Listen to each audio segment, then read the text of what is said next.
मैं हूं राजेश श्रीवास्तव। जैसा कि आप जानते हैं, इन दिनों देश लोकसभा चुनाव से होकर के गुजर रहा है और अब 4 चरणों के चुनाव हो चुके हैं। यानी ये कहें कि लगभग आधा चुनाव खत्म हो चुका है, तो ये बड़ी बात नहीं होगी। ऐसे में सभी नेता अपनी ओर पूरी ताकत लगा रहे हैं और मंच से संबोधन दे रहे हैं, चाहे वो सत्तारूढ़ दल हो या फिर विपक्ष का इंडी गठबंधन या फिर बहुजन समाज पार्टी, जो अलग लड़ रही है, ना इधर है और ना उधर है। सभी अपने अपने तरफ से दावे ठोक रहे हैं और खम ठोक रहे हैं कि सरकार आई तो वो ऐसा करेंगे, सरकार आई तो वो ऐसा करेंगे। सभी अपने अपने मैनिफेस्टो को लागू करने की बात कर रहे हैं। लेकिन इन दिनों इन चुनावों से पूरे जनता के मुद्दे गायब हैं।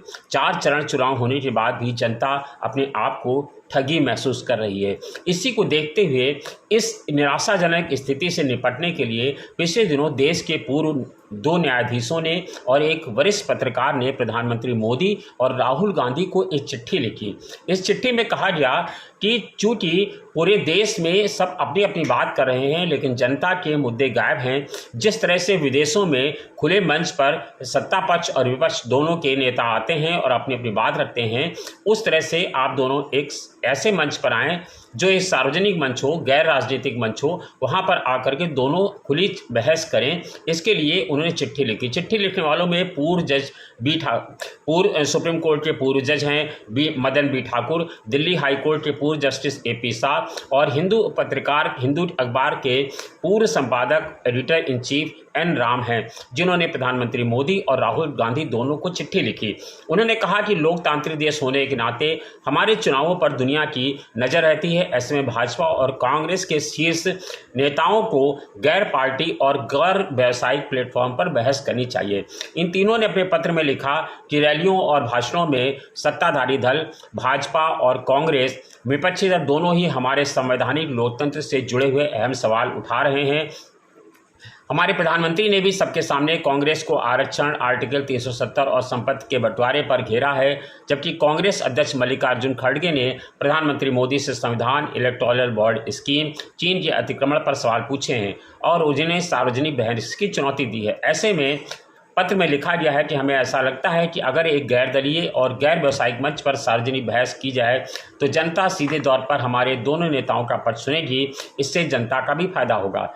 जैसे ही ये प्रधानमंत्री को और राहुल गांधी को चिट्ठी लिखी गई कि ये बहस कहाँ होगी, पत्र में ये भी लिखा गया है कि बहस कहाँ होगी, कितनी देर की होगी, इसमें सवाल कौन पूछेगा, इसका प्रारूप क्या होगा, ये सब दोनों नेताओं के आपसी सलाह पर तय किया जाए। अगर दोनों नहीं आ सकते हैं तो दोनों अपने अपने प्रतिनिधि के तौर पर किसी को भेज सकते हैं जो दोनों का पक्ष रखे। इस पत्र को जब जारी किया गया तो इस पत्र को राहुल गांधी ने इस बहस में शामिल होने के लिए उनका न्योता स्वीकार कर लिया और कहा कि उन्होंने कांग्रेस अध्यक्ष मल्लिकार्जुन खड़गे से इस संबंध में बात की थी और वो उनको तरफ से बहस करने के लिए तैयार हैं और स्वस्थ लोकतंत्र के प्रमुख दलों का एक मंच से अपना विजन देश के समझ रखना एक सकारात्मक पहल होगी। देश के प्रधानमंत्री जी से भी इस संवाद में हिस्सा लेने की अपेक्षा करता हूँ, ये उन्होंने कहा कि देश ऐसा चाह रहा है।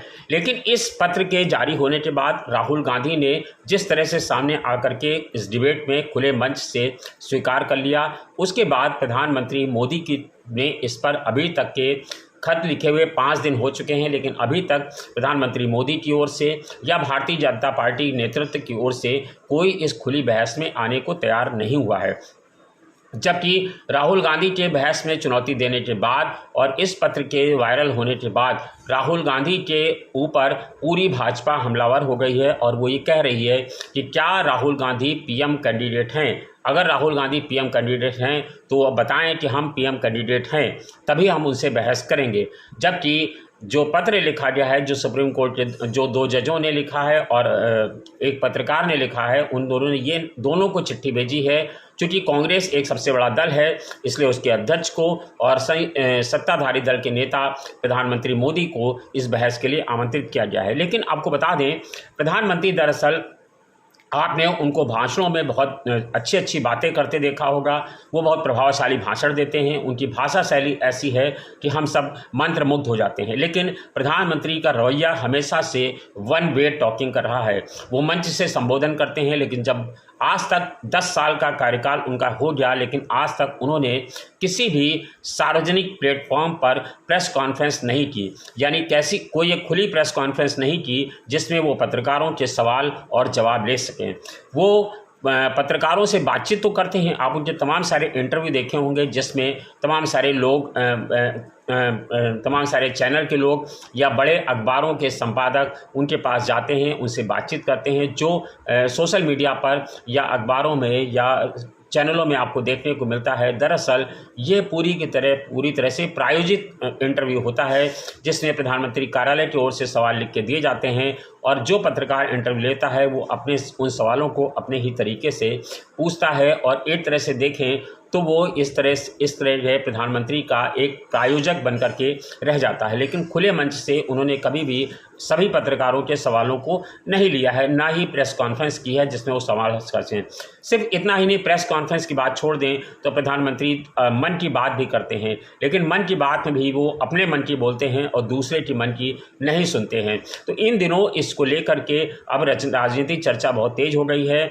एक तरफ वो दल है जो कह रहा है कि हम प्रधानमंत्री से खुले मंच पर डिबेट करने को तैयार हैं, लेकिन प्रधानमंत्री उस मंच पर आना नहीं चाहते हैं। वो सिर्फ भाषणों पे चीन, पाकिस्तान, मुसलमान, शमशान, कब्रिस्तान, इन सारी चीज़ों को ला रहे हैं। राम मंदिर, आर्टिकल 370, आरक्षण, सारी चीज़ों को लेकर के आ रहे हैं, लेकिन वो खुली मंच से कांग्रेस के नेताओं के साथ बैठ करके जनता के मुद्दों पर बहस नहीं करना चाहते हैं।